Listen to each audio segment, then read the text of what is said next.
And welcome back. Trucks rolling off of pit road and onto the 24-degree banking of Dover International Speedway. I want to take a look at our Camping World track description. They roll off that 24-degree banking, Rick, and right onto 9 degrees on the straightaways. This place is self-cleaning. That means if you spin out high, you're going to wind up low. Everything washes to the bottom.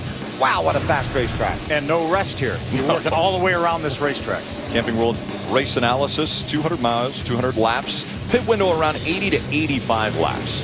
Yeah, we have 4 sets of tires for this race. 1 on the truck, 3 in the pits. We'll probably see 3 pit stops here. Try to average that out around every 50 laps. A lot of times you see a lot of green flag running here, Phil, so they could run it out to 80 laps, hit under green, and only pit twice. Got the starting grid rolling across the screen. Kyle Busch, Matt Crafton. Now this field was set based upon owners' points. We did not have qualifying here at Dover. They used that position or that time to have a practice session earlier today. Saw Timothy Peters right there starting in row number 2. Let's see if we can chat with him. Hey, Timothy Peters, Phil Parsons up on the Fox Sports booth. You got a copy? Yes, sir. Loud and clear, sir. Have a great starting spot. Haven't had a solid season so far this year. 3 top 6 finishes in our 4 races. But Timothy, you haven't had a top 5 finish here at Dover. What's up? Looking for that today, Phil. We feel like we got a good Red Horse Racing, Toyota Tundra. Marcus and all the guys have turned this truck in really fast since it came off the lift gate of the hauler. So, yeah, it's the same truck we ran in Charlotte. Kind of becoming partial to this whole girl. So, thank all the guys back at the shop. Joe Gibbs Engines, just great team effort. So look at the break that top 6 and make it a top 5. Who knows? We'll get that 51 script tonight. We're going to take us thing to victory lane. All right, buddy. Thanks and have a good show. Before, thanks. Starting back in row 12, Justin Jennings, Mason Mingus. Jake Crum and Scott Riggs in row 13. Scott Riggs actually won this race. It was his first Truck Series win here back several years ago. Cole Custer, another one of those 16-year-olds. He'll start back in row 14. Cole Custer with a good truck. He'll be one of the trucks that we'll be watching as he will try to make his way from the back up to the front. Before the green flag flies, let's go trackside to Ray Dunlap. Well, thank you, Rick. I'm close to victory lane here, and here at Dover, we've had 5 drivers get their first ever career win in the NASCAR Camping World Trucks and roll into the Sunoco victory lane. Now, Scott Speed did it with just 6 career starts, but I want to look at the young drivers in our field today. We start with the elder statesman. Tyler Reddick is 18, but as we move down the list, these last 3 just 16 years old. All 6 of these drivers with less than 4 starts in the series, but all of them in great equipment, and any one of those 6 could have a shot at ending up right behind me later today. Hermit Sadler? Ray, one of the pleasant surprises to start this season, Iman Kidroga in the 77. He comes into this race 4 consecutive top 10 finishes to start the season. He is 3rd in driver points. He's looking to go to victory lane for the first time here at Dover. Bob? Hermie, this is one difficult place to pass on. You got the high banks and a very difficult tight pit road. And because of that, track position is at a premium here, especially with very limited practice. 11 out of the 14 winners here in the history of the Camping World Truck Series have come from a top 10 starting spot. The deepest anybody has ever won, 15th. Well, guess who starts there today? Bubba Wallace in that number 54 truck. And he's won here before in NASCAR NASCAR K&N Pro Series East competition. In fact, he's won here and finished 2nd on another occasion. And there he is, Bubba Wallace right there, running that number 6 car when he went to victory lane. Happy as he came by to finish the race and grab the victory here. He's hoping to do the same here today, guys.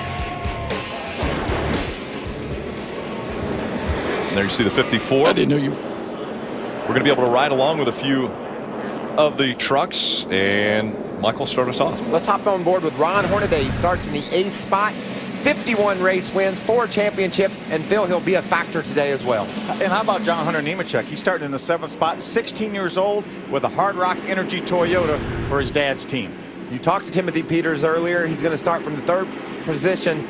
He's right behind Kyle Busch. He knows that's the guy he's got to beat, but in practice, he looked like he had the truck to do just that. He's looking at a pole sitter, a front row right there, warming his tires up, getting ready to roll. That's the kind of action you're going to see at Dover. We're still under caution. Yeah, and we're going to ride along with that guy. How about this year. Won every single start he has attempted here. 3 races already wins in the Truck Series, and he has Betty France Humanitarian Award Toyota starting from the pole. Phil, one of the topics that you mentioned right away was the youngsters in this field just moments ago over the radio for Ryan Blaney, who, by the way, is only 20 years old. This is what his crew chief had to say to him. Take a deep breath a couple of times. Almost half the field has never been here before. That was dramatic. I think they were listening to our broadcast. I think that was Joey Meyer. I'm looking at him right down the spotter row here. These guys are pumping their guys up, giving them the confidence they need to go out and win this race. Ryan Blaney, starting back outside the top 10, has a truck too that he feels like on the longer run can compete with Kyle Busch and win this thing. There you see the spotters up on top of the spotter stand.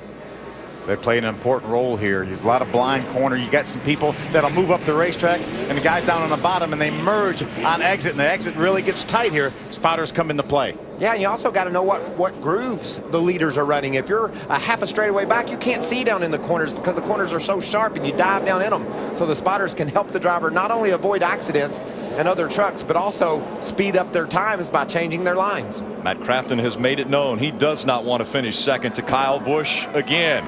He's got a opportunity because of that debris to change that today. Trucks out there. No They're going to throw the caution one more time. They're going to go another lap. But Kyle Busch has been dominant, not only at this track where he's won the last 2 races, but this season where he's won all 3 of the races he started. You know, Kyle Busch and Matt Crafton, they're veterans. Add another lap, no big deal. Add another lap. I don't care about that either. What about our 7 teenagers? Let's get started. Let's get started. We got to go. It's time to go. Army Sadler. Rick, the 19 is being driven by Tyler Reddick this weekend. He is without crew chief Doug Randolph, who is back at home. A daughter is graduating, so we want to send well wishes to Doug and his family. Robert Huffman, who's been with this team for a while, he is assuming the crew chief duties today and will be calling the shots for Tyler Reddick. Robert is a driver himself. He actually raced in the Truck Series here. Did a nice job back in the Busch Series back in the day. And won the Dash Championship as well. Several times. Yeah. Wasn't Robert Huffman the one of the drivers that were the first 2 Toyotas to take up the first front row? I think it was at Atlanta when they qualified 1 and 2. Rookies, along with David Rudiman, right? Yeah. David Rudiman and Robert Huffman. And I think his dad paved my garage, or concreted my garage floor. That was back when I had a garage, Rick. Not when you live in an apartment? No, there's no apartment in my garage. I mean, no garage in my apartment. You see the sun shining in. That could come into play here as this race again, 200 laps, 200 miles. And once again, the field tucked in behind at 51 of Kyle Busch and the 88 of Matt Crafton. Want to keep an eye on the outside groove. You don't see much rubber down on the outside groove yet. Green flag in the air. We're underway from Dover.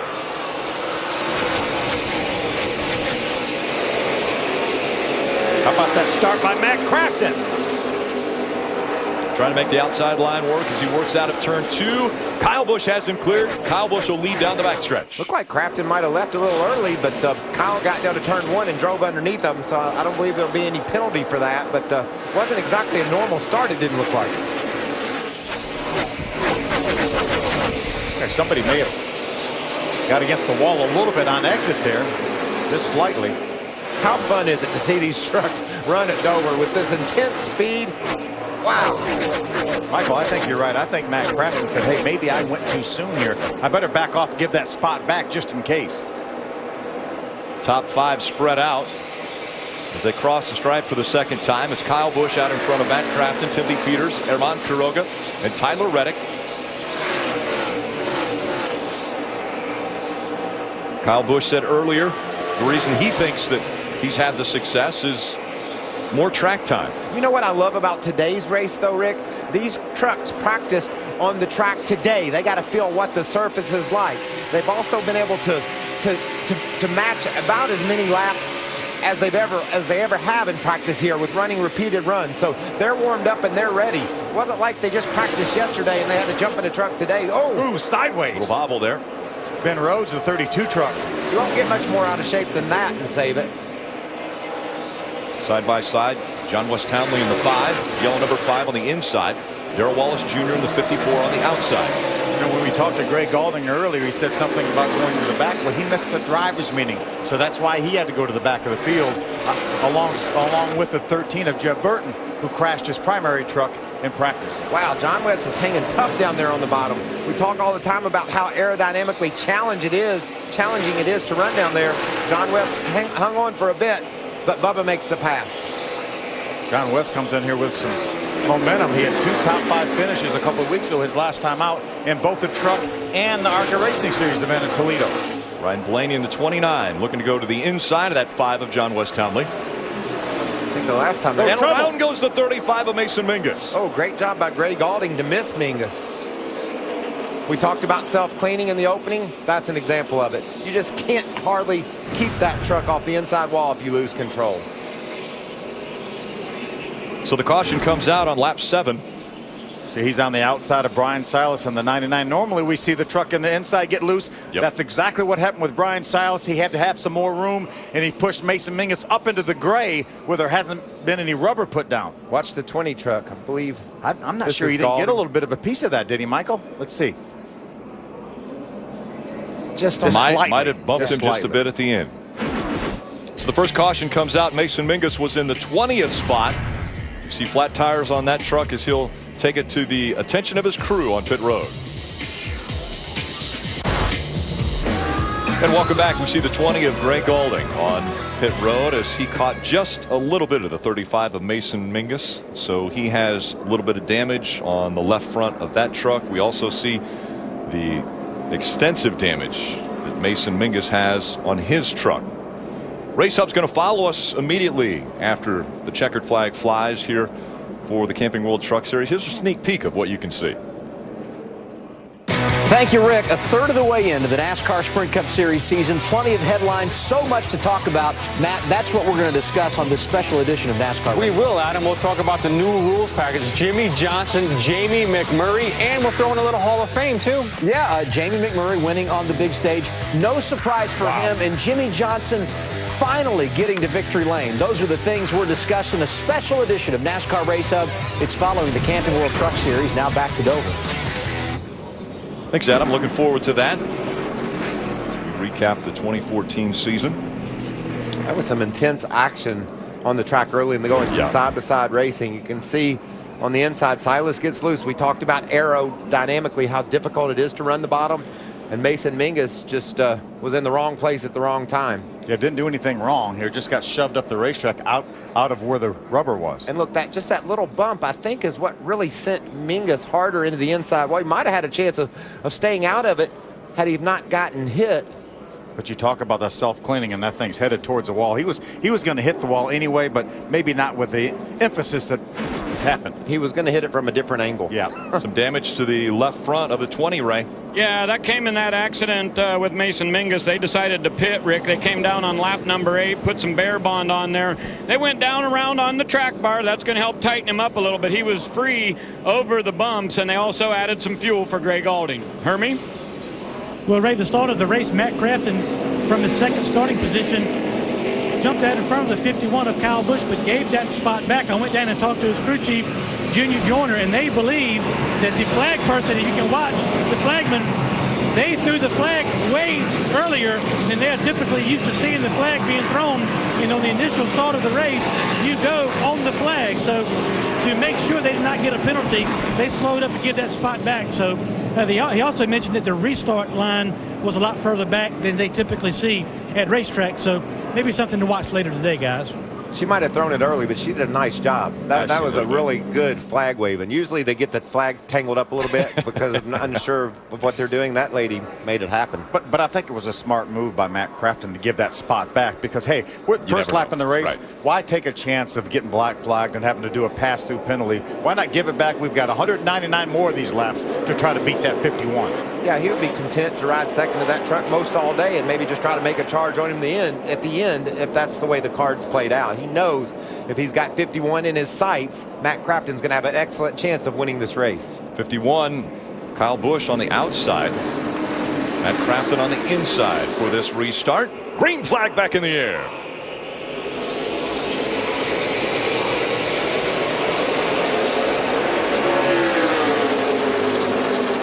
Good start by Matt, but we talk about it all the time. There's nobody any better for a lap or two after a start or a restart than that 51 of Kyle Busch. There's somebody that's almost, he's going to get Timothy Peters in the 17 chasing that truck up the track. And that was Ron Hornaday right there. I was going to say there's someone that is as aggressive as Kyle is for a lap or two, and that's Ron Hornaday. He gets through the gears in a hurry, and then he just drives the heck out of that truck for a lap or two. We've seen it get away from him here recently a couple of times. It almost got away from him there. Look at the right side of Bubba Wallace's 54 truck. He's already been into the outside wall.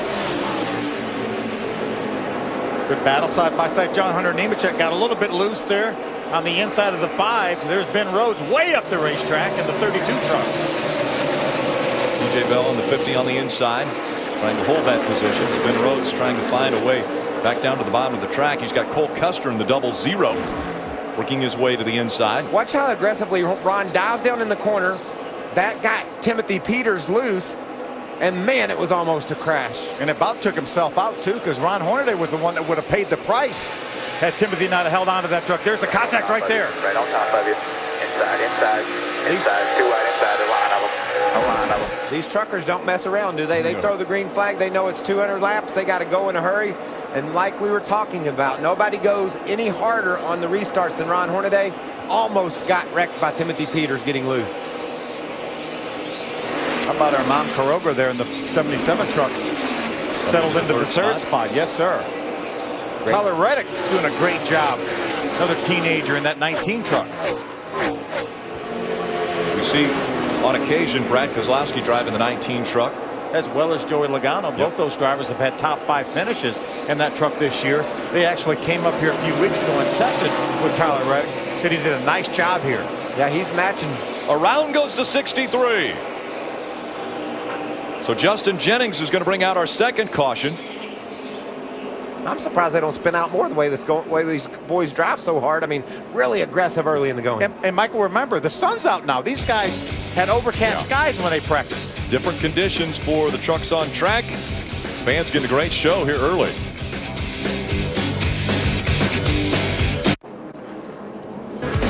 And welcome back, Justin Jennings in the 63 in their pit stall as they continue to do some work to the left side of that truck after bringing out the second caution of the afternoon. Driving for the Mittler brothers, longtime supporters of the series. Taking another look at what happened. Same down on the inside, just ran out a little bit of room down there. Jimmy Weller squeezed him down just a touch. Look at Jake Crum just barely getting by on the outside. We almost wiped out the 08 and the 07 in one swoop.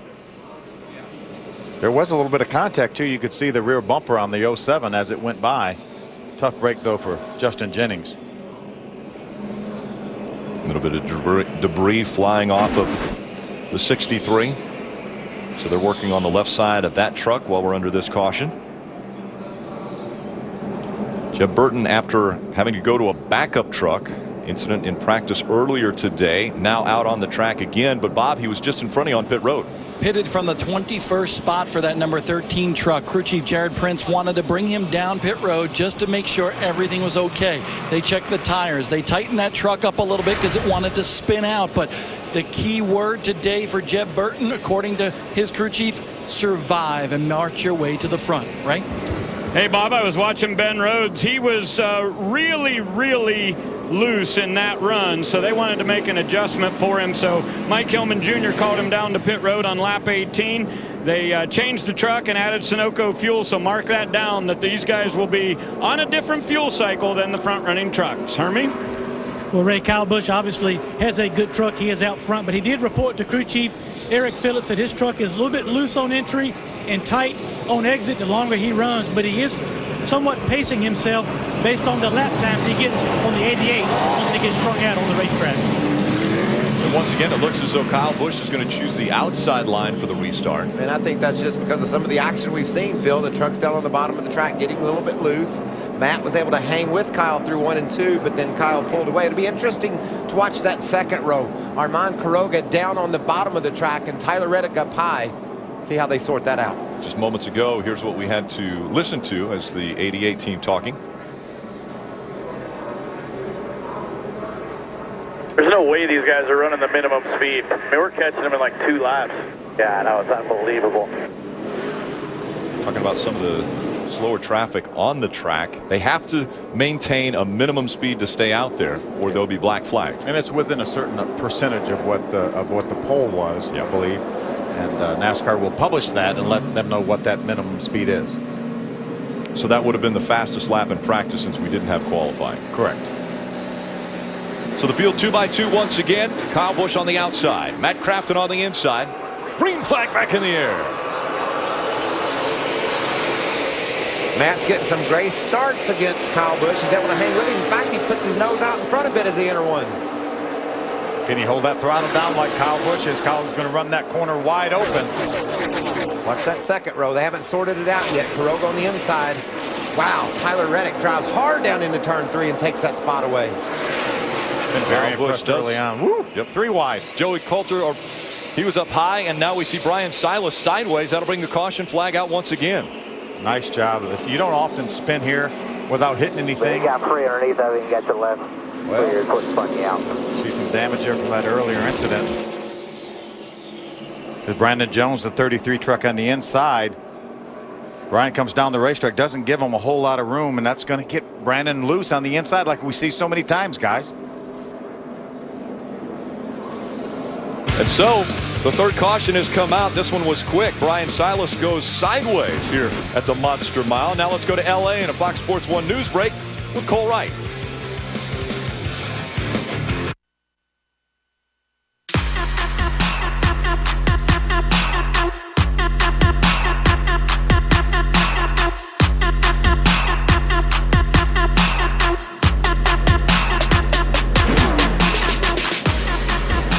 And welcome back to Monster Mile.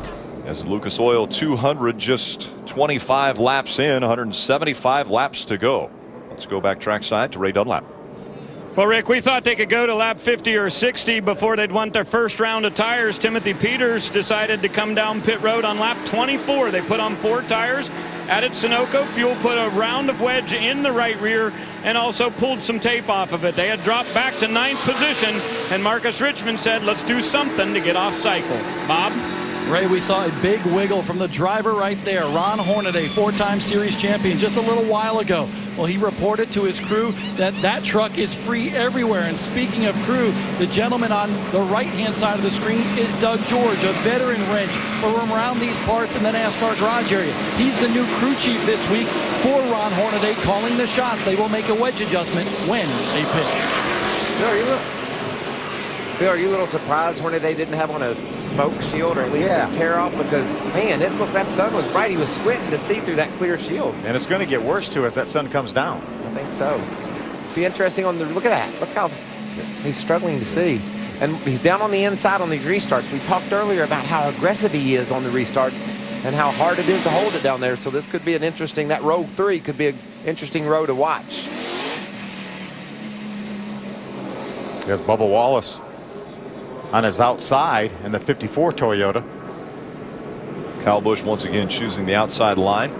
Matt Crafton will start on his inside. Ron Quiroga, Tyler Reddick making up row 2. Bill Wallace Jr. and Ron Hornaday make up 3. I think Kyle Busch has found a home on that outside for the restarts. I think that's where he's going to be from now on. Well, we saw Quiroga drive around, or Reddick drive around the outside of Quiroga from row 2, so it looks like everybody's comfortable up on that high side.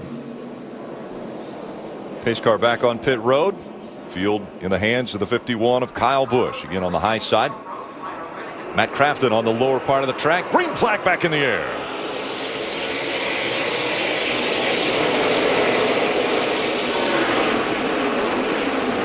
Crafton hanging tough through 1 and 2.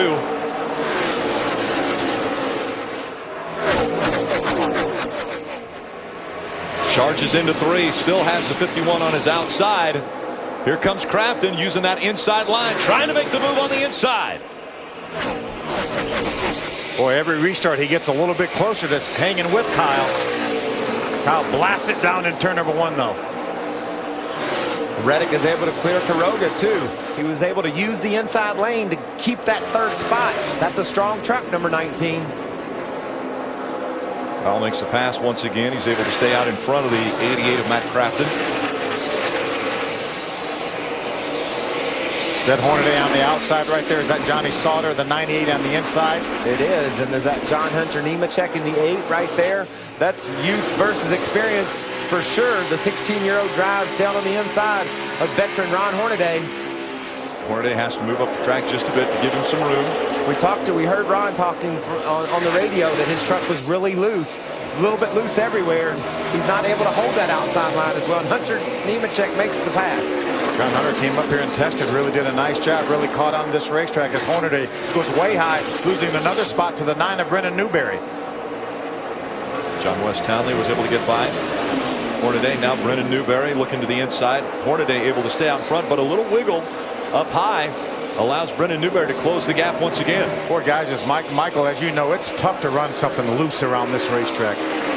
You're on the throttle so hard, and it gives you so little time to react if these things are loose. You just hope you can make it through one corner at a time. You just survive when you're loose and hang on to that thing as best you can, and there's nowhere to hide, because as soon as you start losing time, look at all the trucks that are just waiting to pounce on Ron. Cole Custer, after starting in the 28th spot, continues to move up toward the front. He's up to the 13th position now in the 00. There's that 9 trucker, Brennan Newberry. He's had some solid runs this year in the K&N series. Had a runner-up finish out at Phoenix in the West. Top 5 in the East as well. Big gap now between 1 and 2. They're separated by almost a second and a half. 1.2 seconds now separating Kyle Busch and Matt Crafton. Well, the last time around, Rick, Kyle Busch outran the field by a half second. So he's got that thing tuned up and on a roll. He's got that clean air right now that everybody desperately craves. Matt Crafton running second. He has done that the past 2 races to Kyle Busch, both at Kansas and Charlotte. Wants to change that statistic. He would love to get in front and get his first win from Dover International Speedway, but he's going to have to get by that guy, Kyle Busch, out front. Sunday NASCAR is here in Dover, and Tony Stewart looks to defend his title from last year. It all begins with NASCAR Race Day, 11:30 a.m. Eastern on Fox Sports 1, and live race coverage beginning at 12:30 p.m. Eastern on Fox. Fox Sports is your home for complete NASCAR coverage all season long. An issue with the 54 of Bubba Wallace. Flat right front, it looks like you talked about earlier, Phil, that he got into the outside wall, and I guess it eventually cut that tire, it looks like, and he's coming to pit road to get it changed. Yeah, or maybe got into it again.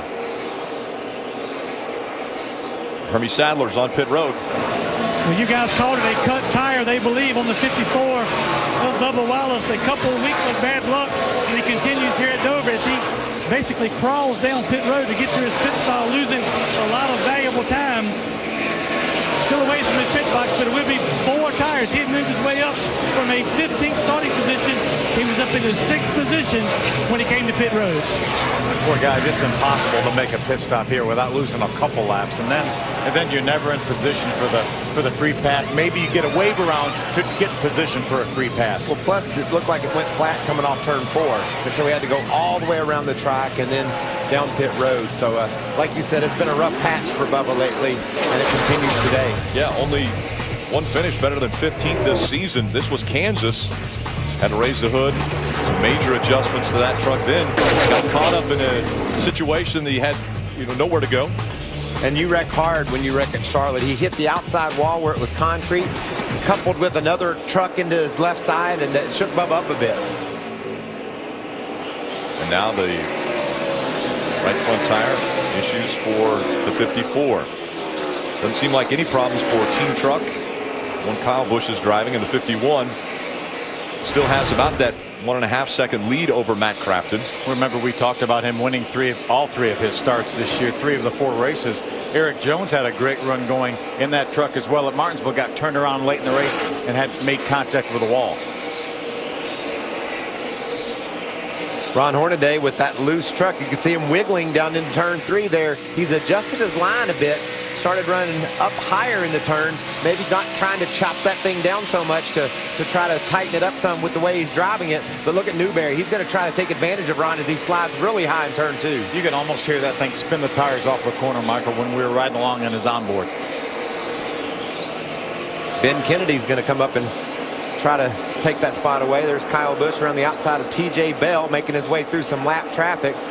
Heard some of the guys talk about the difference in speed between some of the lap trucks and the leaders, and Kyle got caught behind a couple of lap trucks there. There's Gray Galding with the damage to his left front going around Bell, and Bell takes Matt Crafton way high down in 4. Yeah, Crafton trying to get by TJ Bell, and Gray Galding, he gets stuck up behind that 50, and so had to check up a bit. That'll put a little more gap now between he and race leader Kyle Busch. Yeah, Kyle's lapped up all the way inside the top 20. Gray Galding right now is running in the 20th spot.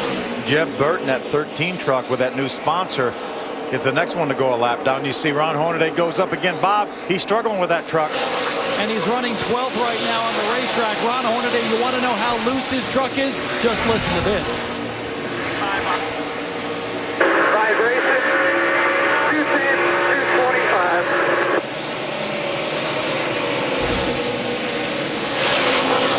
Ron Hornaday came on the radio and said, you know what, guys, if we don't get this fixed, I'm going to wreck and wreck soon. Major adjustments coming for Ron Hornaday when they stop. And you called it, Phil. There's nowhere more difficult in NASCAR to hang on to a loose race truck than Dover. So wouldn't you have brought that truck onto pit road, the most recent caution back on lap 24 when he had an opportunity? I think they're going to look at that as a mistake, that they should have brought that truck in, even if they didn't want to put their tires on that early. Yeah. Hey, give me some wedge, give me some track bar down, something like that. You know, but historically, this place tightens up as you race. You know, the rubber goes down, the trucks start to get tight and don't turn in the corner. I guess the crew chief down on the box, and whoa, that's close. Real close. Down on the box has decided at that point they were going to see what the track did, but Ron right now is paying the price for that decision. This has been a great battle. Armand Quiroga has just held off Ryan Blaney lap after lap. It looked like Blaney was faster, but now those two have begun to reel in Tyler Reddick just ahead in the 3rd spot. So their trucks have changed a little bit, especially Quiroga's, and he's continuing his solid start to the 2014 season. They paired him with Butch Hilton over there that had so much success with Timothy Peters at Red Horse Racing. They switched things around a little bit, brought Marcus Richmond in. Right now, Butch Hilton and Armand Quiroga doing a nice job this season. Ryan Blaney started this race in the 14th position, already up into the top 5, Ray. Well, and Rick, that's because of the rain out from qualifying. The team really believed they had a chance for the pole, and in practice earlier today, they were running second quick, so he has made great advances. Ryan has told his crew chief, Chad Kendrick, he said, I've got a real positive feel to my wheel. We don't want to make many changes. Chad said we'll go real small air pressure for you to try to free it up just a little bit in the center. And running top 5, Ryan Blaney with 2 wins already under his belt in the Camping World Truck Series. Look at Quiroga. He's trying to get that 3rd spot away from Reddick. He's looking on the bottom of the track, trying to run underneath Tyler. Yeah, these guys are not matching the pace of Kyle Busch right now, so I'm sure Armand Quiroga said, let me see if I can get in front of this 19 truck and see how fast we can run out here in some clean air. A lot of traffic, though, right now for these guys. They'll work their way through the slower lap traffic.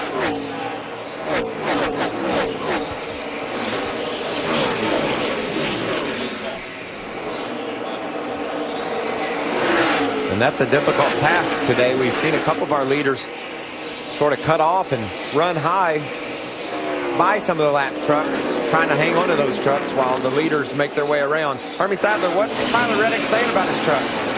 Well, it's very interesting, Michael, to listen to a rookie communicate with his team as well. Tyler came on the radio a couple laps ago and said he felt like he could let the truck roll up the racetrack and maybe gain more speed. But his crew chief and his spotter have told him, roll the bottom. Even if you have to slow down, we want to keep the nose off the air of the 77 and the 29. So basically, they want to cut the path off on the truck behind him. A very, very much a learning experience for Tyler Reddick. And Tyler Reddick doesn't have the experience that some of the other younger drivers had here running a K&N race. He's one that hasn't been here before. Yeah, very little pavement, really. He made his debut at Rockingham in the K&N Series and won that race a couple years ago. Look how tough Galding's hanging on the outside. Really difficult for the 3rd place truck of Reddick to pass him, and now Quiroga can't get around him. So Gray's found a little something now that he's falling off the pace. And on the radio, don't let him wreck you. Remember, Greg came in on lap number 18, put some tires on that 20 truck. As did Timothy Peters, and Timothy's cut his way almost into the top 10. 2-second gap between Kyle Busch and Matt Crafton in the front of the field here at Dover.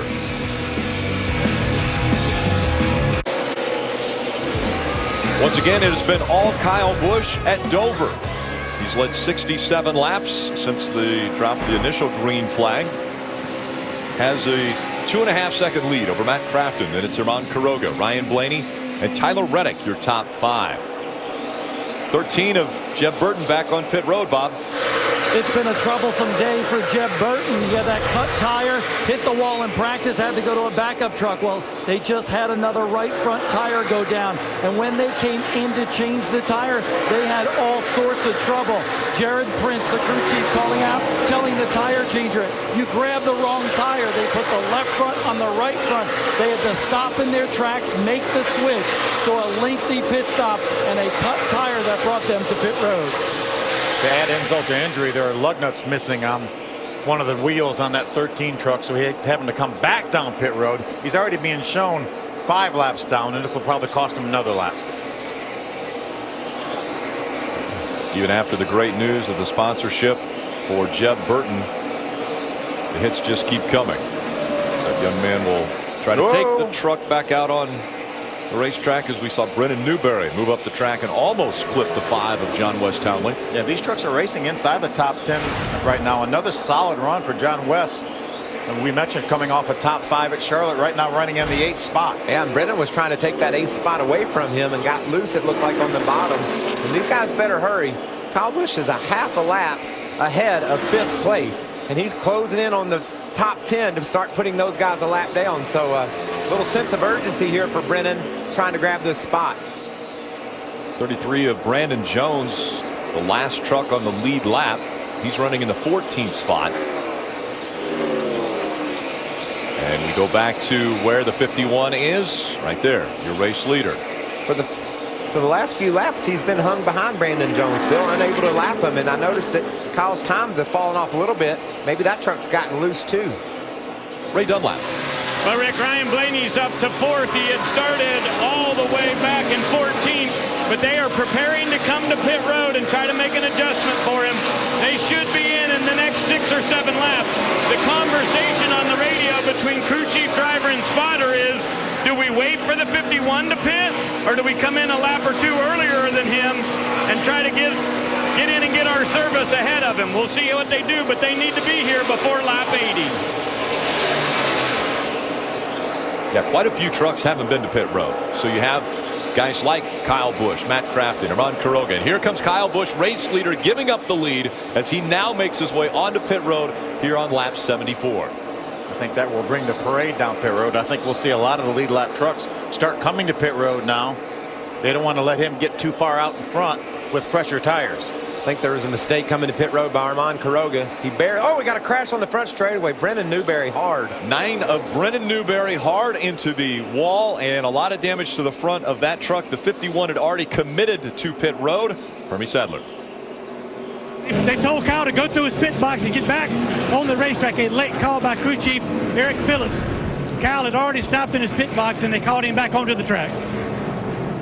Quiroga came to pit road, and that team should have sent him on through. They made a stop there. He's gonna lose valuable time, a lap, to the folks that stayed on the track, and he was up in a position not to do that. I believe he's gonna have to come back for a pit road speed penalty anyway. But watch him, Phil, coming in the pits. Whoa! Ooh, just barely made it inside the barrels there. It's hard. 35 miles an hour on pit road here. You see, good sign there for Brennan Newberry. That was a hard hit to the inside safer barrier. Heads up call by Eric Phillips to send that truck on through, and I believe that's what Quiroga's team should have done as well. It's going to be costly. He'll probably be able to take the wave around, but he loses all his track position. Kyle Busch, by going back on the racetrack, wherever he catches up and falls in line to come in the pits, however he comes off pit road is where he'll restart. Quiroga, if he takes the wave around, will have to go to the back of the pack.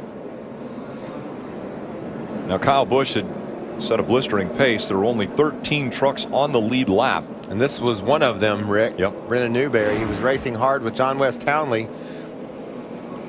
Trying to get down to the inside. He's going to make a little bit of contact with John West, and it just turns his nose towards the inside of the racetrack, and there's no saving it right there, guys. See that hard hit. Rear wheels come off the ground. Look at that safer barrier just eat that truck up. At speed. 3,500 pound truck just bounces right up off the ground when it hits that wall. You really get the sensation of speed when you get in trouble. You know you're going fast, but you get turned around sideways. You know you're going fast then. Brendan Newberry making the walk to the ambulance. He'll be checked out in the infield care center.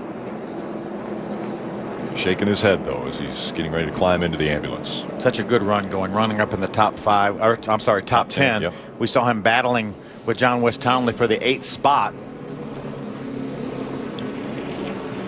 Pit road is now open.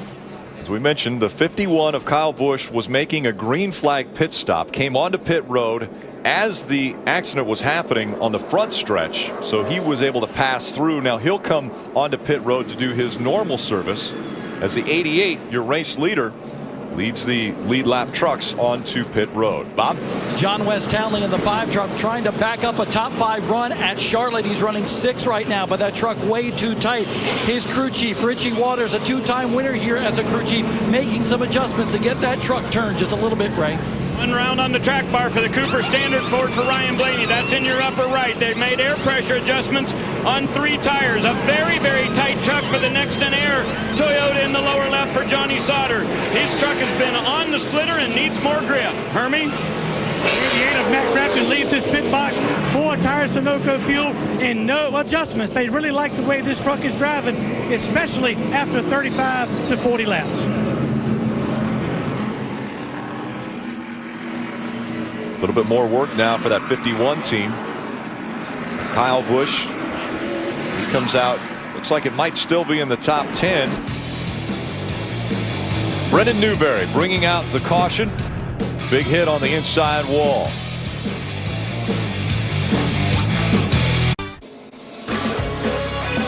And welcome back to the Lucas Oil 200 presented by Golden Corral. Closing in on the halfway mark. This one as we have completed 79 laps of the 200 scheduled. It's been a dominant performance by Kyle Busch until this most recent caution flag. Kyle Busch had come to pit road expecting to do a green flag pit stop. While he was on pit road, there was an accident on the front stretch. He kept going, and now he will restart inside the top 10, but not his normal spot where he had started on the front row. Let's go to pit road and Bob Dillner. Rick, the 13 team of Jeb Burton have finally figured out what was going on with their trucks today. An accident earlier, and we thought another cut right front in this race here. But cut right front tires wasn't what happened to the 13 team. Take a look at this right here. This is the rim that came off the right front of their truck.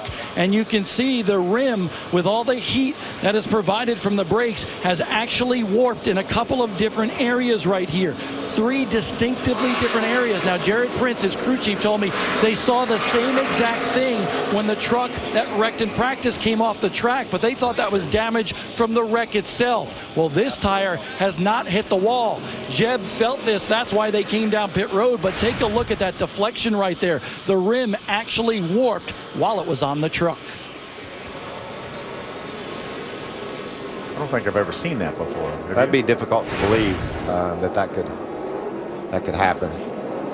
We talked about Armand coming to pit road sideways. He was indeed too fast, and instead of being able to take a wave around, he's now having to drop to the back of the pack. So a couple of mistakes that have cost Armand. A lap down. He could have taken the wave around, been on the lead lap back there, but now he's a lap down back there. Now, how does Matt Crafton take advantage of this situation? He and Ryan Blaney on the front row. Green flag back in the air. Boy, great timing for Ryan Blaney on that restart.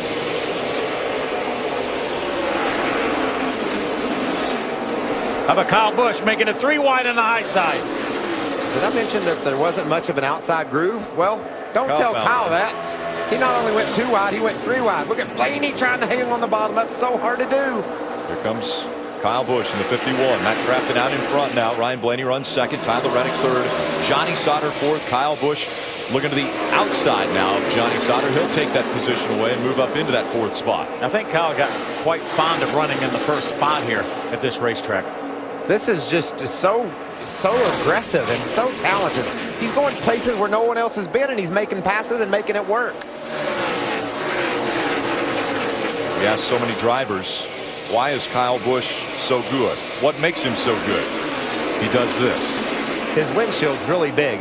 When I say that, the margin of error, how hard he can drive a car or truck and not mess up, it's just greater than most. Johnny Sauter was looking to the inside of Tyler Reddick in the 19.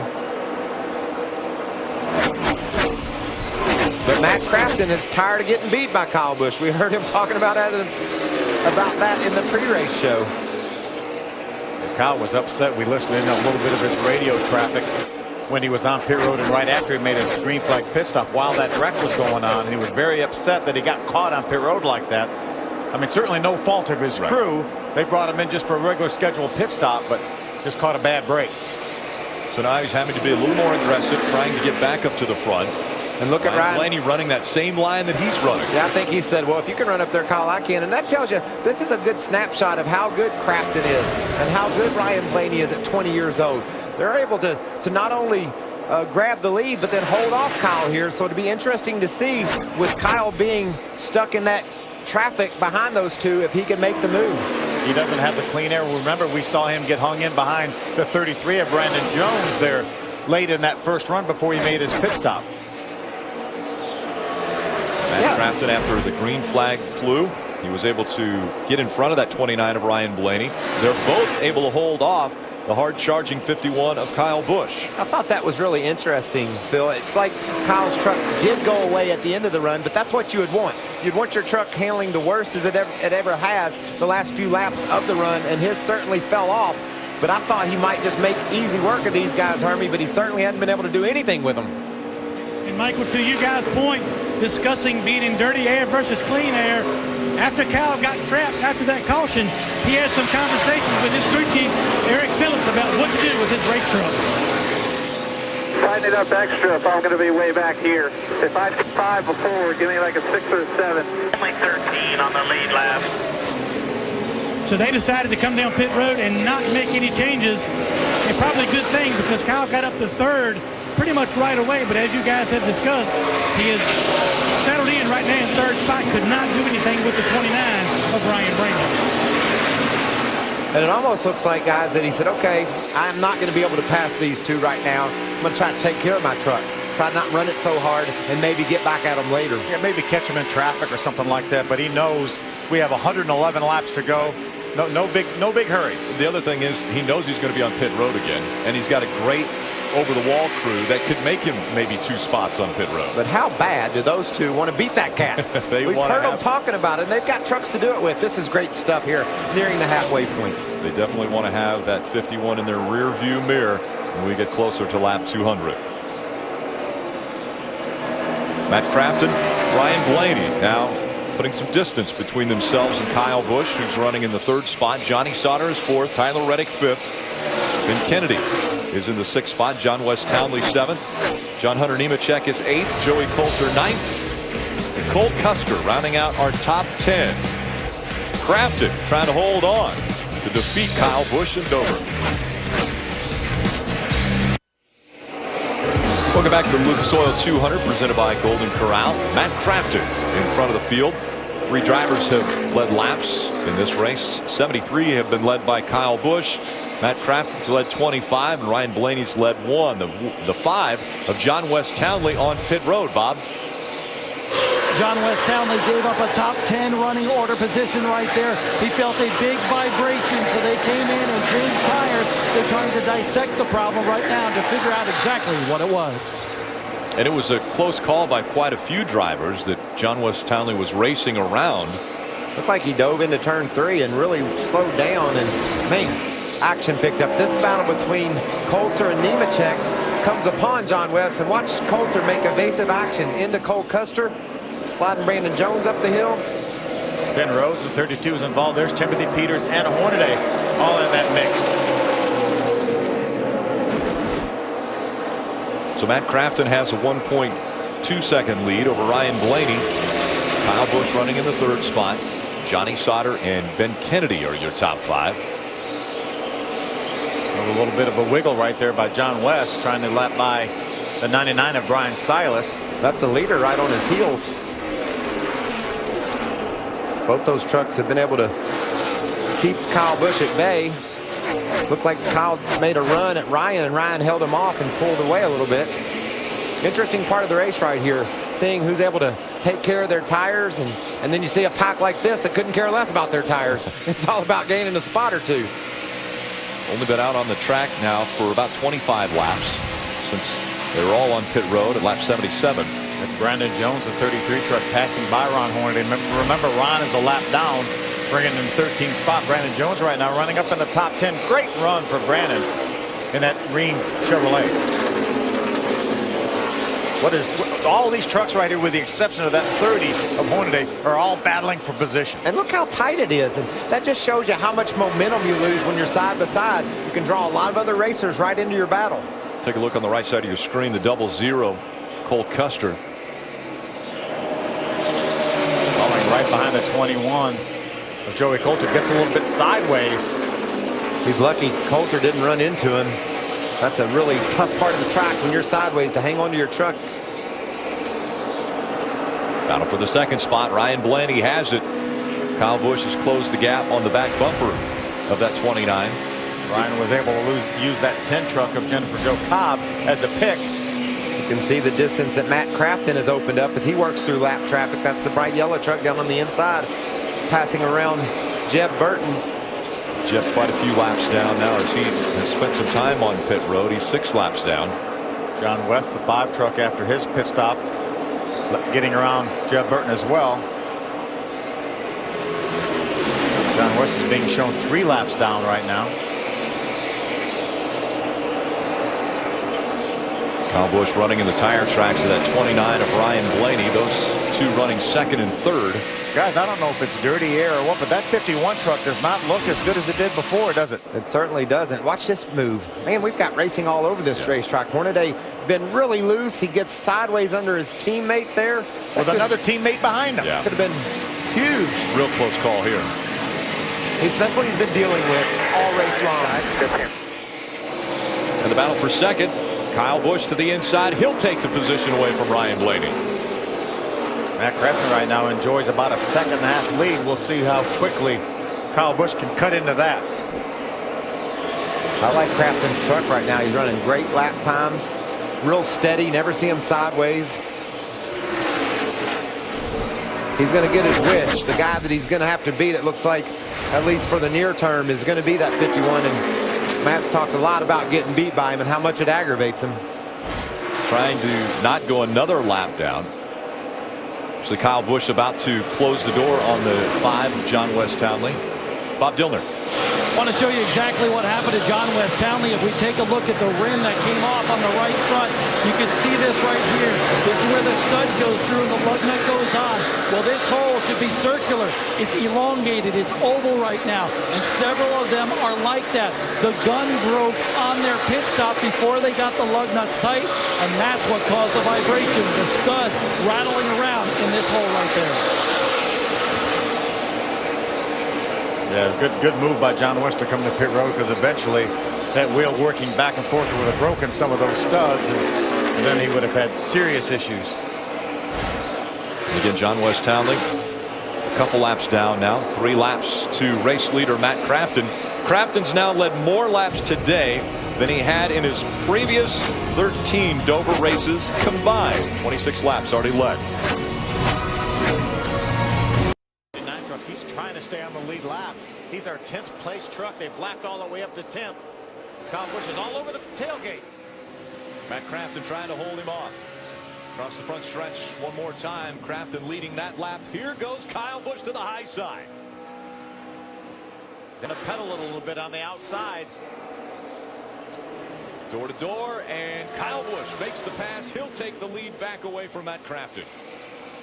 Way up the racetrack goes that 51, though. Can he hang on to it? He does. He has that momentum off the corner. He gets a straighter run off the corner, and he squeezes out about 2 truck lengths over Matt Crafton.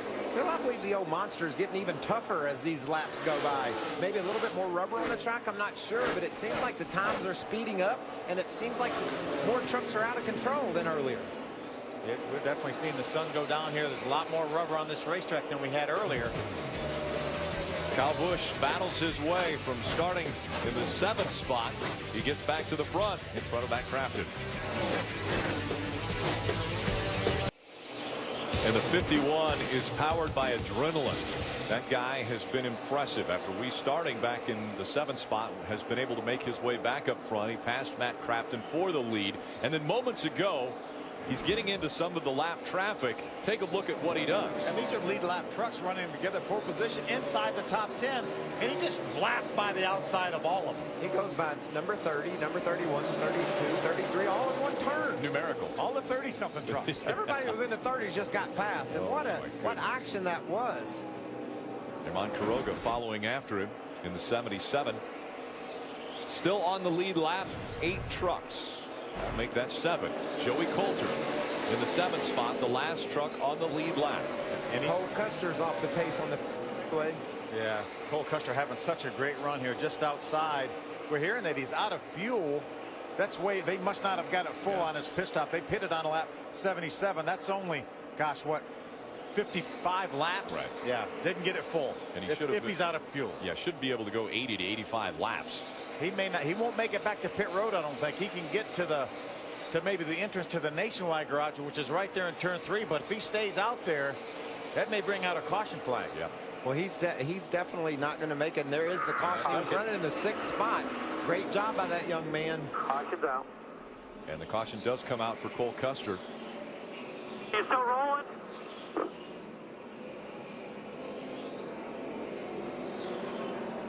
Just moments ago, the 77 of Herman Quiroga and the 30 of Ron Hornaday. A little bit of a close call. They're racing for position. Ron Hornaday runs up there, sticks his nose inside of Quiroga.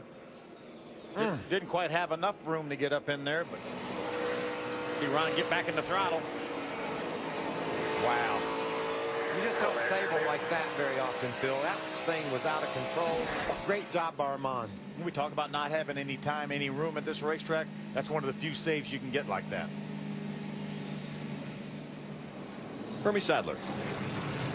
Rick, early this race, the 19 of Tyler Reddick was running up in the top 5. The truck now is at a reduced pace on the racetrack and is a lap down. And the concern is for the driver himself. He has reported to his crew that he is losing some sensation in his right leg, like circulation is cut off and it's moving a pain up his back. So they have asked him under this caution to relax his belts a little bit under caution to see if he can regain some circulation in his right leg. But we need to keep an eye on that 19 to see if that driver can continue in this race.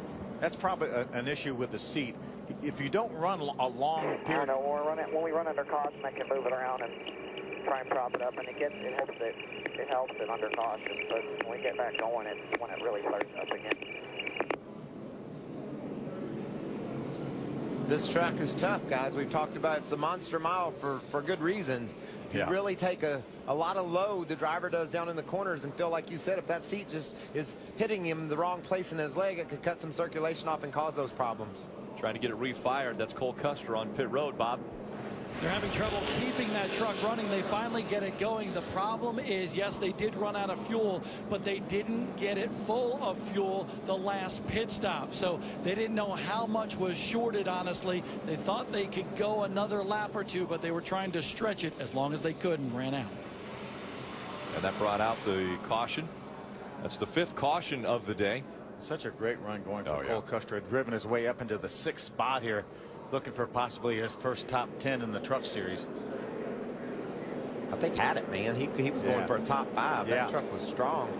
He'd gotten around all those trucks in the 30s and was looking good. Pit road was open. This would be the last stop of the day if they all make their way onto pit road. And Kyle Busch is going to lead the lead lap trucks onto pit road.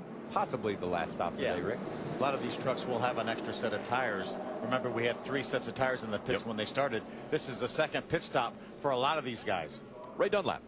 Brian Blaney coming in. You know, they tightened him up a little bit last time. They're going to try to free him back up to get his run just right. Going back on all the changes they made last time. Now let's go to the front of the pit road and Hermie Sadler. When Matt Crafton hits his pit box, they still are not making major changes to this truck. It's going to be a little bit of an air pressure adjustment, 4 tires. It's no-go fuel for Matt Crafton as he tries to run back down Kyle Busch. Now the 51, Kyle Busch hits his pit stall, 4 tires, fuel, no adjustments for Kyle Busch. He is the leader off pit road. Good battle for 2nd off the pit road. It looks like the 29 of Ryan Blaney will win that battle to hold that 2nd spot. Solid run for Johnny Sauter. We hadn't mentioned him much lately, but he's raced his way into the top 5. He's got a good truck too. 10 trucks on the lead lap. Can Kyle Busch stay in front? It's time for a Golden Corral race break. We get ready for the green flag to come out once again. Kyle Busch has been out front. 7 trucks now on the lead lap. 3 different drivers have been up front. 4 lead changes and 5 cautions. Slowed the pace. Not much has slowed this 51 truck down. No. He's pretty good. I think we've documented it. Turns out over and over. That's why he races on Sundays. That's where you usually progress to if you got the kind of talent that he has and the opportunities that he's gotten. We've seen him run different lines than anybody else on the track. Green flag back in the air. I will say this, on the end of that first long green flag run, though, his tires had gone away. Matt Crafton closed in and was trying to pass him. So if I'm Matt now, maybe just lay off Kyle a little bit like we saw Busch do earlier in the race. Maybe Matt can save some stuff and make a charge on him at the end. This will be a long green flag run for these trucks if it indeed goes green to the end. And we know they can make it the rest of the way. They can comfortably go 61 laps if they got them full of fuel. Riding along with Ron Hornaday. He's got that second line. What about that? Hang it on. Trying to hang on to it. On the inside of him, John Hunter Nemechek in the top 5. Outstanding run for that 16-year-old. Yeah. Ivan Quiroga on the inside of Ben Rhodes. Ivan Quiroga 2 laps down. Yep. 2 laps down. He had an issue that will probably stop him from getting another top 5 or top 10 finish, which he started the season with 4 top 10s. Well, he's in 12th now, Rick, so it's possible he can get anything go wrong for some other trucks, he'll be right there. But just a mistake getting on pit road and probably a stop that they should have aborted on and stayed on the track when that caution flew during their green flag stop. How about John Hunter now? That's a lap truck of Timothy Peters. But guys, remember, that's Timothy Peters. Championship contender Timothy Peters. And John Hunter is going to drive by him running in the 5th spot. Multiple-time winner in the Camping World Truck Series, Timothy Peters, and John Hunter Nemechek just went by him. That's what I love about the Truck Series. We're getting to know John Hunter Nemechek, and he's running inside the top 5. He stayed on the lead lap. He has Kyle Busch and those guys in his sights, and that's what this Truck Series is all about, seeing a kid like that come to the high banks of Dover and get a chance to get up on them and run and prove that he is worthy, and he is doing just that. That's a good look at him right there, right side of your screen. The Hard Rock Energy Drink Toyota. That truck he passed is a championship contending team, race-winning team, and he drove right around him. Sharing time with his father behind the wheel because he's too young to run at racetracks over 1.25 miles. So this just his second start of the season. He ran at Martinsville earlier this year. Now his second start just comes at Dover. And the worst finish that team has had this year was 11th. John Hunter finished 11th at Martinsville, and Joe had an 11th along with a couple top 10s this year. Doesn't it remind you a whole lot of Chase Elliott, a kid last year who just clicked off some top 5 finishes, and now he's a winner in the NASCAR Nationwide Series as well. Here comes Ryan Blaney. He's going to make the pass on his teammate Tyler Reddick. Ray? And Rick, you may be wondering, why is he running back there? When we pitted at 136, he was 2nd or 3rd going off pit road. Well, they had a problem on the left rear, did not get the lug nuts tight on the Cooper Standard Ford, so he had to come back down pit road right before we went back to green. Only 7 trucks on the lead lap, but Ryan Blaney has a lot of trucks between he and the front runners. Yeah, Ray, he finds himself right now 8 seconds behind, so he's going to need a little bit of help. He's going to need a caution flag to be able to close that distance up. The gap between 1st and 2nd, Kyle Busch has a 1.3 second lead over Matt Crafton. Johnny Sauter running in the 3rd spot. Joey Coulter and John Hunter Nemechek, your top 5. Well, Custer, the 00, we saw him run out of fuel, going out the caution flag. Right now he finds himself 3 laps down, running in the 17th position. Just 7 on the lead lap. Brandon Jones in the 33. He's running in the 7th position. Bob Dillner. Brandon Jones having a career run. As you can see, a truck get loose right behind him, but running 7th right now. He just received a lucky dog, and that truck's been just a little bit free. So they did an air pressure adjustment. Crew Chief Shane Huffman told me. And now the kid is looking for his first career top 10 finish in the NASCAR Camping World Truck Series. And he looks like a kid. 17 years old, Brandon Jones. It's because he is. We talked about those youngsters. 16-year-old John Hunter Nemechek right now running up in the top 5. Brandon Jones right now running 7th. And we had Cole Custer up running up there as well. Tyler Reddick right now running in the 10th spot. Ben Rhodes 11th. It's just fun to talk about these young guys getting their first chance at these high speeds on these high banks and taking advantage of that chance and making passes. John Hunter Nemechek leading the crowd up to that 5th spot. Ryan Blaney able to get by the 31 of Ben Kennedy. Ben's running up in the top 10, but 1 lap down in 9th in that 31. Under 50 laps to go now for race leader Kyle Busch as he crosses the stripe once again, going by Jennifer Jo Cobb in the 10 truck. You know, we've debated and talked about how you beat Kyle Busch. I wonder if Kyle Busch could have a clean sweep this season and win every truck race he starts. There's a guy that hopes you're. That would be impressive. Yes, it would be. Hopes that's not the case. Matt Crafton's able to keep pace with Kyle. He's about a 1.5 seconds back, but his lap times are mirroring what Kyle's running, so he'll have to try to conserve some tires and make a run at him at the end. And obviously everybody who starts one of these truck races wants to win, but at the same time Matt Crafton has to also see the bigger picture. Right now he's leading the points. He gets the most points you can possibly get because Kyle Busch doesn't get points when he's running in the Truck Series. So he's getting the most points possible. I know he's not winning, but he could be the first ever driver to go back-to-back winning a championship in the Camping World Truck Series. I think right now, this early in the season, he's worried about beating Kyle Busch. He's not worried about points right now. Yes, at the end of the day, okay, we finished 2nd possibly, and we had the most points of anybody competing in the series. But right now, he said, how can I beat that 51 truck?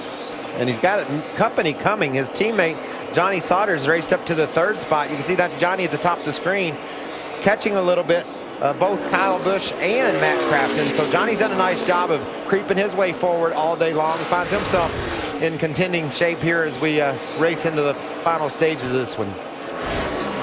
Ray Dunlap. Johnny Sauter was a 6 tight. That's 6 out of 10 when we were at the middle stage of this race, but they've made air pressure adjustments on the right front both times. As crew chief Dennis Conner said, you should be good for a long run here. And Sauter said he's getting much better traction coming up off the corner and in this next in air Toyota. Shadow's getting very long now here in Dover. There's no lights, so this one as the sun continues to set, get darker and the sun will be beating down less on this track. And right now, with just 44 laps to go, the time is running down on Johnny Sauter's opportunities to catch up to Kyle Busch. Yeah, I think right now a lot of these teams are saying, and into the wall is the 88 of Matt Crafton. That's going to bring the caution out again. Big hit for Crafton. Running in the 2nd spot. Right side of that truck destroyed. That was only 20 laps after a last pit stop. Remember, this is a Thor Sport entry. Bob Dillner showed us the inside rim of the 13 truck, and I wonder if that could be the same issue here for this 88 truck. Just as I had mentioned, wanting to have a good finish. I'm good. I'll be good. That's how that was Matt. That's how hard it hurts. Good. I mean, that's how bad it hurts when you hit the wall here at Dover. You could hear breath knocked out of Matt.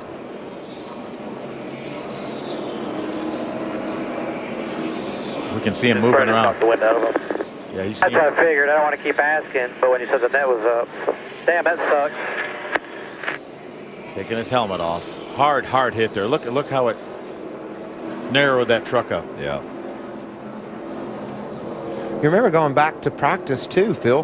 The 13 truck of Jeb Burton had an issue with the right front into the wall. We thought at that time a tire, but after seeing those wheels from that truck and now a teammate, that has the same look of the hit that Jeb Burton suffered in practice.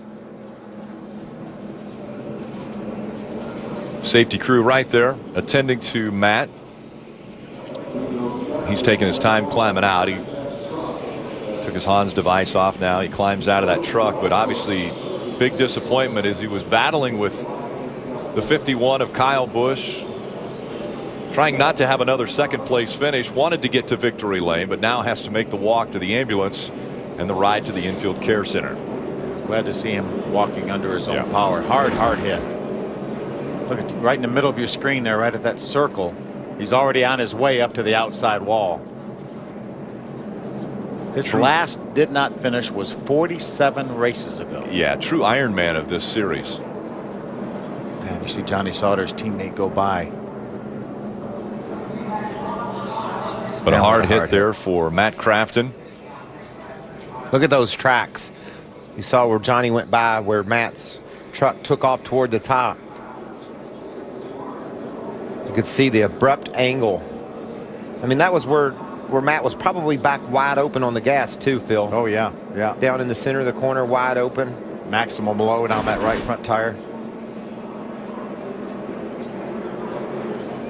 So that ends the day early for Matt Crafton. Our defending series champion, after running in the second spot, has an issue with the right front.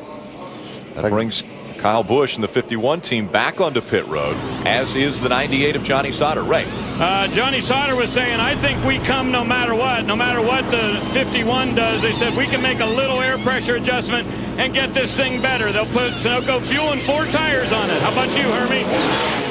Well, Kyle Busch tells his crew chief Eric Phillips the truck took off good on the last restart, but got a little bit on the free side towards the end of the run. 4 tires, Sunoco fuel for Kyle Busch.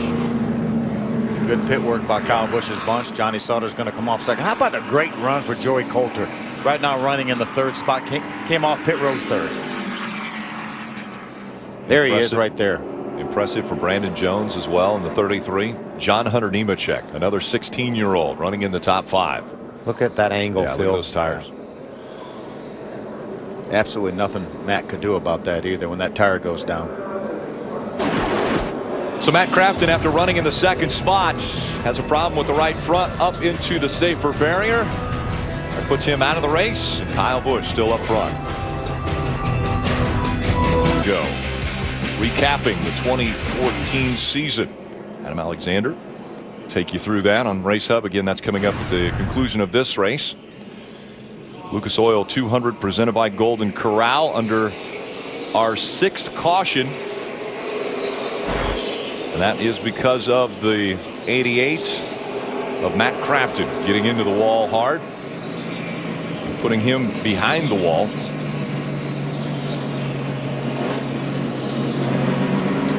Brandon Jones stayed out here, so he will be our leader on this restart. Here's tonight's Ram Guts and Glory. We're going to pit here. We're going to pit here. Keep on. Come on.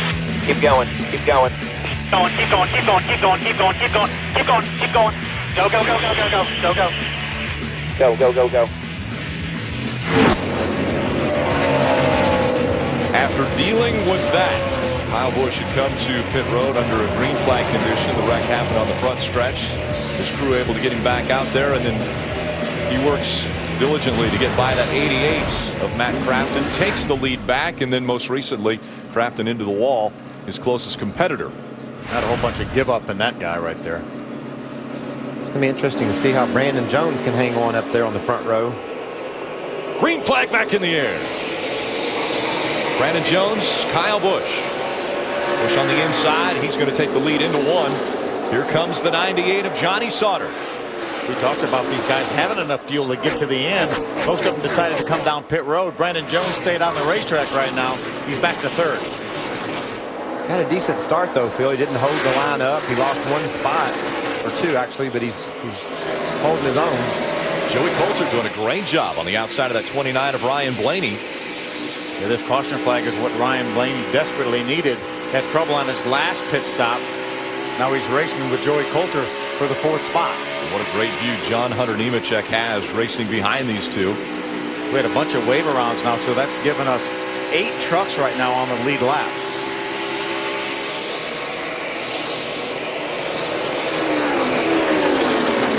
Laps continue to wind down. Does anything, or does anyone have anything for Kyle Busch? 35 to go. Kyle Busch in front of Johnny Sauter. Sauter looked really good towards the end of that last green flag run. Yeah, I was going to say Sauter had something that I thought he was going to be able to run Kyle down on the longer run. I think that's why you saw Kyle lead everybody to pit road to get some fresh tires on there. But Phil, I just don't see how these guys can continue lap after lap racing like they do. We talked about the track looks like maybe it's gotten a little looser. People are sliding around more. No, not that much grip, but that hasn't changed their attitude. These truckers are racing hard. See a lot of shade on this racetrack. Typically, these racetracks get a little bit freer as it cools off. This one usually gets tighter as it rubbers up, but maybe we've reached that point where there's enough rubber down here, this thing will start getting slick again. Darrell Wallace Jr. on the inside of the 5 of John West Townley. Remember you talked about Herman Quiroga. His top 10 streak would probably come to an end here, right? Well, not so fast, right, Rick? Oh, yeah, maybe not. He's running in the 9th spot right now. Running 9th. He's 1 lap down. And he's in position to get the lucky dog. So if the more and more caution flies, he could get a top 5. That truck has just been solid all year long. And Armand has done an amazing job wheeling it. He's wheeling it into a contention here for a top 5 finish. He can just catch a break late. Ray Gaulding right there, that 20 truck in front of him had troubles early, but has soldiered on here up into a top 15 run.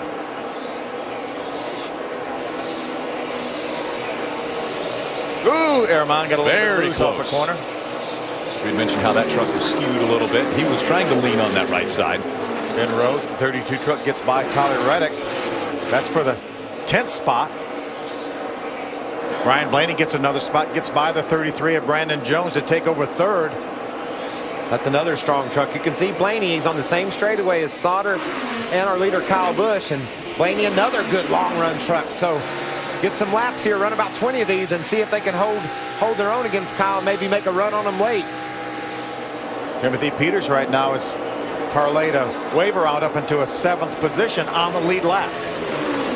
Oh, trouble! And sideways goes to 20 of Greg Gaulding. He catches the 32 of Ben Rhodes. Herman Quiroga got loose down there underneath these drivers. Just dove in there and turned sideways and hit Gaulding, and that took him right up in front of Rhodes. That's really 2 solid runs. We talked about Gaulding's troubles, but he had soldiered on, as you said, Phil, and then Rhodes was in the top 10. Yeah, you see these drivers, they get the worst of it. It wasn't their fault. They're going to have a busy night, though. They're going to actually be traveling back down south to Winston-Salem, North Carolina, to run the K&N race tomorrow night at Bowman Gray. But they were hoping to have a little better result today. Yeah, so unfortunate. Take with them. Yeah, so unfortunate. And speaking of unfortunate, the guy who got out of the race just a few laps ago, our point leader coming in, is standing by with Bob Dillner. Had a great run going today, Matt Crafton. Could you tell what happened to your truck? This was something right front went down, didn't give me any warning. Said a couple laps before I picked up a small vibration, but a lot of times you pick up rubber and you don't know what it is, and then all of a sudden it was boom, and it was done. But it's a shame because I said first run we were good. Second run when we were leading, we got off a little bit and made another adjustment right there, and we were just trying to figure out. I was messing with the air, the blowers and stuff, trying to get it to come to me. Said we tried to free it up a little bit, and we freed it up a little bit too much. But I figured as the race went on, or the end of this deal went on, we would have actually been all right. But like I said, it's a shame. The obvious culprit, something in the right front. Well, it's obvious that Miles the Monster has claimed a couple more victims here at the track. Well, these people aren't respecting Miles. It's like they're diving in the corner, racing really hard. A couple of rookies there taken out by a mistake that Armand Quiroga made getting into the corner. Gray's able to drive off. He lost his door, but at least his truck will still go. Yeah, they're going to go to work, see if they can get him back out on the track, take a little bit of the sheet metal off of that truck. You see Ben Rhodes waiting to come down from his truck. Armand, he's sideways before he even really gets down into the corner. Makes contact with Gray. Gray forces Ben Rhodes up into the outside wall. Armand Quiroga is going to emerge there with very minor damage, just a little bit of fender damage there, and he's probably going to get the free pass. It's unfortunate for a couple of rookies that have done an amazing job. You watch this thing develop. We talked about how difficult it is to hold your own on the bottom, and Armand dives in. It never really even had a shot of making that corner. No, he never got it to the bottom. You know, he just turned in a little bit late, and there was no way to keep from wrecking. Yep, went right up and caught up with the 20 of Greg Gaulding, and Gaulding goes around and catches the 32 of Ben Rhodes.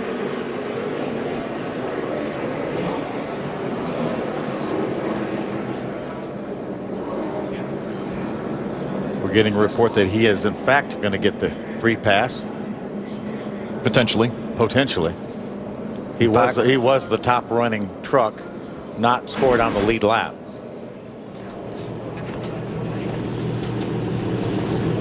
So they continue to work on the 20 of Brain Galding. The laps continue to click away. The opportunity for guys like Johnny Sauter to get by Kyle Busch. Those laps continue to wind away. Ray Dunlap. Rick, they wanted to just pull that door panel away and send him back to the track, but the NASCAR officials came over and said, no, you cannot leave the roll bars exposed on the driver's side. You've got to get that closed back up. So they've got a lot of bear bond going on this number 20. They're going to try to get him back out there for a few more laps. Hermie? Well, Ray, a gutsy effort for Tyler Reddick in the 19. We mentioned issues with circulation in his right leg, and he's had a couple cautions as this one to loosen the belts up a little bit under caution and move the leg around, and that has helped a little bit. He will pit when the lap down trucks come to pit road. They are trying to salvage a top 10 finish out of what has been a little bit of a tough day for the 19, but good solid effort for Tyler Reddick trying to stick it out for 200 laps. Guys, we're getting a report that the 77 of Quiroga will not get the free pass because NASCAR said he was involved in an incident right there. Couple more drivers caught up by Miles the Monster. Miles the Monster. He protects this monster mile. You know, Miles the Monster, 50 feet tall. He's at the entrance of Dover International Raceway. That's roughly the same length as Scotland's Loch Ness Monster. How about which that? Also a mythical monster. Yeah. And I think this one's scarier, though. This one's been mean. Yeah, today. this one has claimed quite a few victims today. What else does this one have in store? We got 23 laps. Guys trying to run down Kyle Busch with a whole lot of energy. We've seen some great racing today from these truckers, side by side, 3 wide at times. Had a little bit of everything. 23 laps to go. Kyle Busch has led 127 laps already this evening.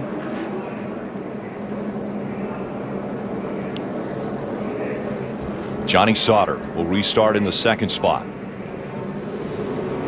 Ryan Blaney 3rd.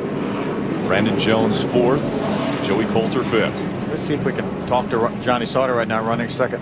Hey, Johnny Sauter, Phil Parsons up in the Fox booth. I know you're getting ready for one to go. You got anything for that 51 truck? I don't know.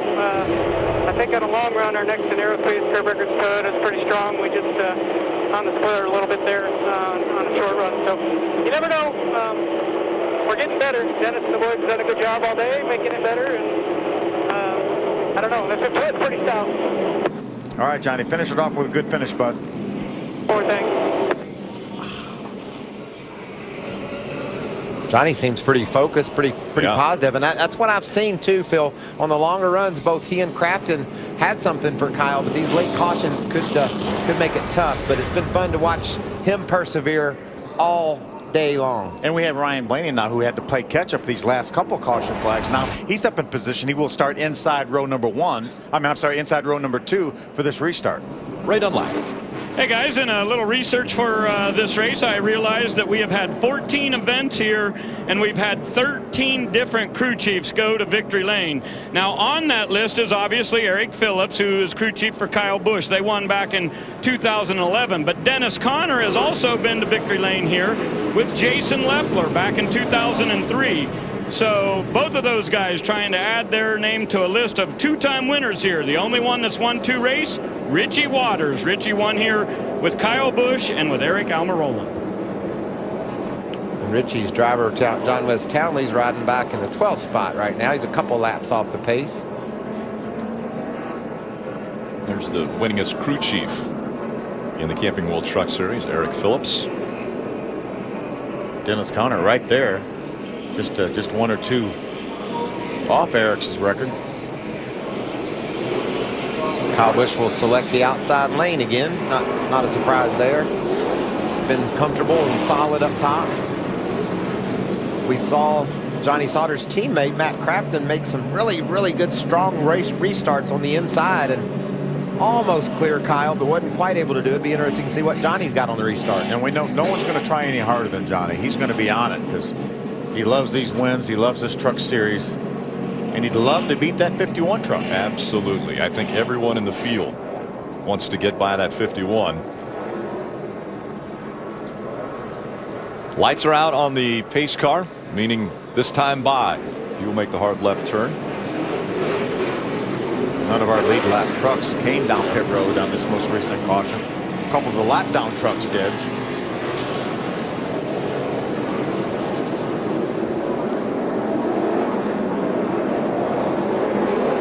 And now the field back in the hands of Kyle Busch. He's on the outside.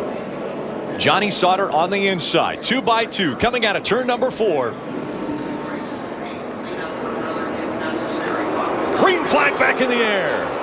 20 laps of racing to go. Problem for Timothy Peters on that initial restart. Had to pull over to the inside. Kyle Busch, meanwhile, has the lead. A Camping World 20 to go. Kyle Busch in front as he continues to rack up laps led. He's led 130 laps. Now he's looking to lead the final 20. Wow, did you see that? John West Townley into the back of Quiroga down into 3. I can't believe they didn't wreck. Quiroga right up against the wall as he came out of turn 4. John West Townley still trying to get by on that inside line. Quiroga's one of the trucks that came down pit road and put tires on this most recent caution. This is tough sledding here for John West to hang on the inside. Quiroga better go, and he does. Quiroga able to get by. John West Townley trying to hold on to his spot. Townley 2 laps down, running in the 12th spot. Iran Quiroga 1 lap down, running 9th. Here comes Tyler Reddick in the 19, challenging that 5. Tyler Reddick is the other truck that was 1 lap down that came to pit road and put tires on, along with the 77 of Quiroga. Look at Ryan Blaney. He's caught Johnny Sauter with a fast truck here lately going to get around Johnny. It'll be interesting to see, can he do anything with our leader, Kyle Busch? Earlier today, Ryan Blaney, one of a few trucks that went over 10 laps as far as a run, and Ryan Blaney was one of the fastest on a longer run. If it stays green, it could play into his hands to potentially reel in that 51 of Kyle Busch. Well, Kyle Busch right now is running some fast laps. That lap there was a little bit slower than Sauter and Ryan Blaney. The lap before that, he was within a 10th and a half of his fastest lap of the race as Ryan Blaney goes by. Ryan Blaney taking second away from Johnny Sauter, now setting his sights on the 51. Does he have enough time with just 16 laps to go? 15 to go now that Kyle crosses the stripe. Bob Dillner. 17-year-old Ben Rhodes, okay, coming out of the infield care center, but how would you describe that incident? Well, first off, I want to thank Alpha Energy Solutions for allowing me to put this deal together with Turner Scott Motorsports. They gave me a great car from the trailer this weekend, but without practice, we were in a bad predicament. You know, really loose in the beginning, got us back there in the back. We were making our way back up front, and 77 was passing the 20. I needed to get past the 77 for position, but I was trying to go high to clear the 20 down the front stretch, and the 77 got arrow loose and collected them, and I was just caught up in it. Wrong place, wrong time.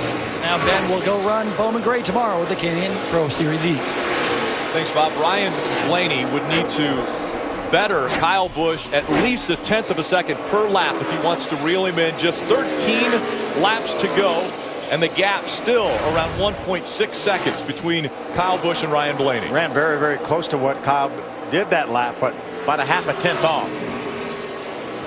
Impressive runs. I don't think we can say enough about John Hunter Nemechek, running in the 6th spot right now on the lead lap, one of only 8 trucks on the lead lap. The 16-year-old making just his 2nd Truck Series start. And Brandon Jones as well right now running in the 4th spot, looking for a career best. Timothy Peters off the pace. Timothy Peters slow on the inside of the track. Saw him having a problem on that restart. Don't know if it's a transmission issue or what. He stays on the racetrack. We're hearing possibly a throttle linkage. Yeah, it doesn't sound like he's able to run top speed. Trying to limp home now. And here was a driver who was 2nd in the point standings coming in after point leader Matt Crafton had issues. Now Timothy Peters trying to capitalize on that, but also having some problems. He's got the throttle wide open according to our telemetry. and only running at about 6,900 RPMs. May have bent a throttle linkage on a restart or something like that. That's what it appears as though, because he's holding it down wide open and just not going anywhere. That's a helpless feeling, isn't it? Sure is. Inside of 10 laps to go for Kyle Busch. He's been perfect to start off the 2014 season. The 3 races that he has started, he has ended up in victory lane. That time by, Blaney was able to run a couple tenths faster than Kyle Busch, so it isn't over yet. Herman Quiroga trying to keep his streak of top 10 finishes alive, running in the 9th position. And that is a battle for position in the 19 of Tyler Reddick right now is running in the 8th spot. These are the 2 trucks that are 1 lap down. Timothy Peters now 1 lap down. He may end up losing another lap before the end of this thing as Quiroga gets loose off the corner. Very close again coming out of turn 4. You scared me, Phil, but I get it. It scared me. We've done that before. We know how close that is to reckon. Miles Monster has been scary today. Inside of 8 laps to go. Still a battle for position. Tyler Reddick in front of Herman Quiroga. Look at the momentum Quiroga carries off the turn. He's going to get a run on the inside. Is it going to make it? Not able to make the pass. 7 laps to go. So strong off the corner. It's that great run through the center and on exit. Got to be very careful. We saw what happened last time he went to the inside to pass a couple trucks. We just interviewed one of the drivers a few moments ago. He's on the inside. Here comes Quiroga. Trying to take the spot away. Tyler Reddick up the racetrack. Has the momentum on the high side. Quiroga the preferred line. Door to door as they go down the backstretch and into 3. Tyler Reddick giving him plenty of room on the bottom. A race to the start-finish line. Under 5 laps of racing to go. Still Reddick in front of the 77 of Quiroga. Quiroga has to pull in around the 63 of Justin Jennings in behind the 19 of Reddick. Now 4 laps to go. Kyle Busch has a 1.4 second lead over second place Ryan Blaney. Battle continues between Reddick and Quiroga for the 8th spot. There's Ryan Blaney holding on to a second place position comfortably. Has a 2-second lead over third place Johnny Sauter. Even if Ryan's not able to catch that 51 truck, still get his season back on track after a couple tough breaks here the last 2 times out. See if Quiroga can make one more run at Tyler Reddick. Trying to grab that 8th spot. Those 2 trucks nose to tail. Under 3 laps to go for race leader Kyle Busch. Here comes Quiroga again. Another great run by the 77. Look at the inside. Under 2 to go as these 2 battle through 3 and 4. Oh, coming up on the lap traffic again. Side by side as they go into 1. Quiroga trying to take the position away from Tyler Reddick. This time he has the advantage as they go down the backstretch. But again, Tyler Reddick strong on the high side. Final lap of racing.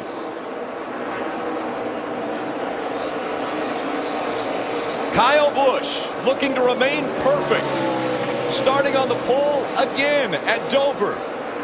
Looking for his 4th win of 2014. Coming out of turn number 4. He'll win again. Way to go, guys.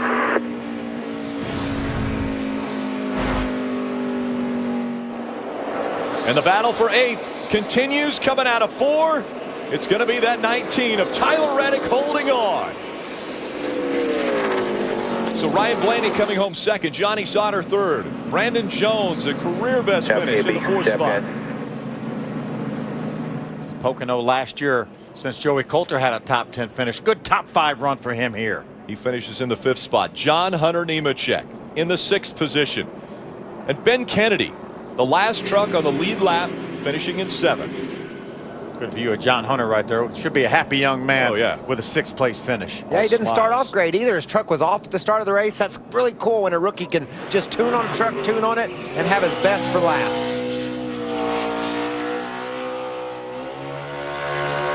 That was pretty good at these. He's had a lot of practice. This is the 39th time he's been able to do it here in the Truck Series. 133 combined wins in the 3 top series of NASCAR. 133. Let's hear from the winning crew chief. He's with Hermie. Well, Eric Phillips, win number 39 for Kyle, 4 in a row this year.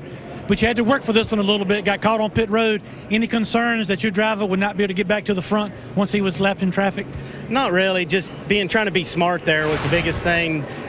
You know, not doing something stupid. We had a fast truck. We had a really fast truck on a long run. Those guys seemed like they could run with us for 15 or 20 laps. But after that, we were just trying to bide our time. But everybody on this Toyota Tundra has done an awesome job. Everybody at KBM, the stuff they bring every week, all the guys, the pit crew. I mean, it's just awesome. It's unbelievable what we're doing right now. Eric Phillips and Kyle Busch going to victory lane. I think he put it best. It's unbelievable. Yeah. How good and how dominant Kyle Busch has been. He led 150 of the 200 laps in this race. And he's batting 1,000 this year. Batting 1,000. Every race he has entered in the Camping World Truck Series, he has won. He's only entered 4 races in 2014, but all 4 he's ended up in victory lane. Probably the most famous in all of racing to start off the season at Daytona. Then he enters the Kansas race, a dominant performance at that racetrack. Makes the move to Charlotte and keeps the winning tradition alive. And he stays perfect in 2014 as he was able to knock down Miles the Monster today and gets to victory lane. Hermie Sadler. Kyle Busch climbs out.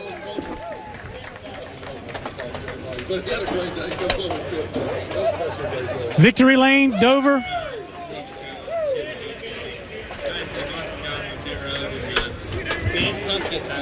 Kyle, win number 39. Your 5th consecutive start that you've won in this series. But you had to work for this one a little bit today. Got tracked back in traffic on pit road. I asked your crew chief. I'll ask you as a driver. Any concern about getting back to the front? Yeah, a little bit. You know, these things are certainly a little bit more aerosensitive than I think last year's truck. So, you know, they're fun to drive, but they're certainly a challenge to drive, especially here. I mean, you're in the corner so long that the air affects you a lot here, and you know, the tire rubber going down definitely affects what you're doing as well too, whether you run low, whether you run high, and where your truck works the best. But can't say enough about everyone on this Kyle Busch Motorsports team. Everyone at Kyle Busch Motorsports chassis are building us some awesome chassis. They're fast, and Toyota Care, TRD, Monster Energy, appreciate those guys, and you know, Joe Gibbs Racing Engines as well too. And I just want to say thanks to Toyota and that Toyota Cares that we had Betty Jane France Humanitarian Award on board with us here this week. I know the submissions are over, but you know, it's a great award at the end of the year that, you know, goes to the people that help the kids in their community the most, and we appreciate people being able to do that, and reminds us a lot of the Kyle Busch Foundation. So can't say enough about Camping World, the fans, and hey, my little buddy, it's Eric Jones' birthday today, so happy 18th birthday to Eric Jones. He's in 5 of the next 6, I think, so everybody can get rid of Kyle Busch. That's Kyle Busch. He's in victory lane at Dover. And I'm guessing the rest of the field's going to be happy about that. Coming up next, it's a special edition of Race Hub. They'll look back at the first third of the season. Let's look at the Golden Corral point standings. After 5 races, Timothy Peters now in front, but oh so close. Matt Kraft and Johnny Sauter just a point back. How about that? 6 points right now separating the top 4 drivers. And how good does it feel to beat Johnny Sauter right now? In this championship battle a year ago, he was losing ground every week. Now he's right in it. 4-time champion Ron Hornaday only 15 points back. Who is going to be able to outdo Rowdy in the Truck Series? That was the big question to start off with. And the youth, how would they fare today? Well, nobody was able to do anything with Rowdy, and the youth really were well served here today. Yeah, this is the toughest track in NASCAR, and they did amazing. Speaking of amazing, let's go to a special edition of Race Hub that follows us right now here on Fox Sports 1.